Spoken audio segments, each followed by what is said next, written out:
ឆ្នាំអូននៅចាំបងសាឡាទួលទុំពូស្នេហ៍គ្រាដំបូងបងហើយពុំងាវណ្ណង្ខណ្ឌចែកស្នេហ៍ត្រូវបែកគ្នាបងក៏ខ្លាយជាអ្នករត់តាំងស៊ីម៉ូតូកង់3ស្មានដល់បន្ផលវាងស្នាជួបអតីតសង្សារកាលនៅសិក្សាឆ្នាំទី12អូនឈ្មោះនាងដីកប់កលយ៉ាងនេះរូបស្រងសោភីបងរោគនារីនានីទឹមគ្មា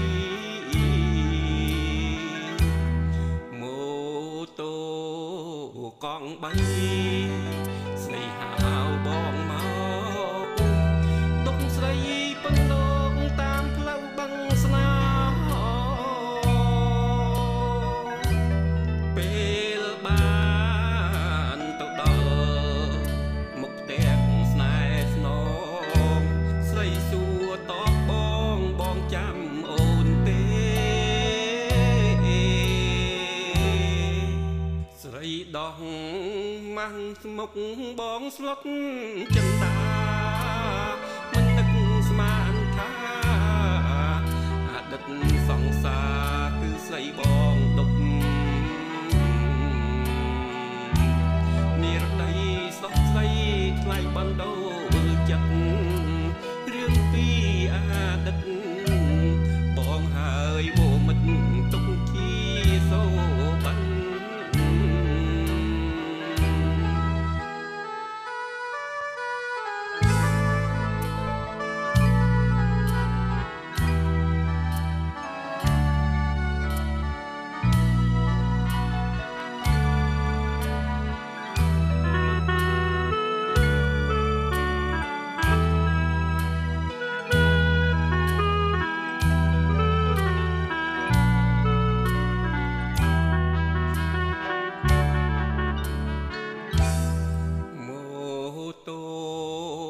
កង់3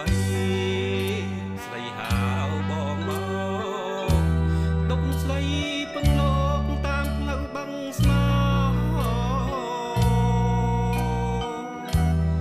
ពេលបានទៅដល់មុខផ្ទះស្នេហ៍ស្នងស្រីសួរតបបងចាំអូនទេស្រីដោះម៉ាំងស្មុកបងស្លុតចិន្តា